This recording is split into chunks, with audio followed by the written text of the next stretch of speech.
निवडणुकीच्या मतदानाच्या दिवशी तुम्हाला मारहाण झाली होती आणि कैलास फड, निखिल फड यांच्यासह त्यांच्या सहकार्याने मारहाण केली होती. अखेर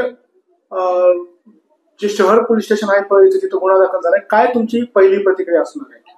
प्रथम आपल्या माध्यमातून मी सर्व न्यूज चॅनल, आपले सर्व जे आहेत पत्रकार बांधव, त्याचबरोबर खास करून विशेष करून बीड जिल्ह्याचे कर्तव्यदक्ष पोलीस अधीक्षक साहेब कावत साहेब आणि आमचे मार्गदर्शक नेते आदरणीय धस साहेब, दमानियाताई, बजरंग बाप्पा सोनवणे आणि संदीप भाई क्षीरसागर या सर्वांचे मी खूप खूप आभार व्यक्त करतो आणि धन्यवाद देतो सर्वांना की त्या सर्वांच्या प्रयत्नामुळे बीड जिल्ह्यामध्ये शांतता नांदायला सुरुवात झालेली आहे.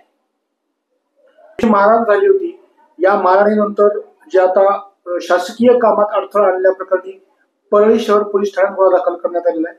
तुमची काय मागणी असणार आहे? आणखी याच्यामध्ये काही ऍड ऑन गुन्हे दाखल व्हावेत का? आणखी काय कारवाई पोलिसांनी केली पाहिजे? नाही, आता माझी पोलीस प्रशासनाकडून एवढीच अपेक्षा आहे की या गुन्ह्याचा तपास व्यवस्थित करावा. दोषारोप पत्र म्हणजे जे वास्तव जे काही घडलंय ते सर्व दोषारोप पत्रामध्ये सामील करून त्यातले जे काही मोबाईल वगैरे ज्यांनी व्हिडिओ शूटिंग केलेले होते ह्या घटनेचे ते मोबाईल त्यांनी जप्त करावेत. त्यांचा CDR वगैरे किंवा जे काही आहे ते ह्या तपासाचा भाग म्हणून पोलिसांनी ते दोषारोप पत्रासोबत कोर्टात दाखल करणं अपेक्षित आहे. आणि या गुन्ह्यामध्ये या आरोपींना जर शिक्षा झाली तर खऱ्या अर्थानं या पुढच्या काळामध्ये म्हणजे गुन्हा करण्याची कुणाची म्हणजे अशी धाडस होणार नाही, एवढी अपेक्षा आहे पोलिसांकडून.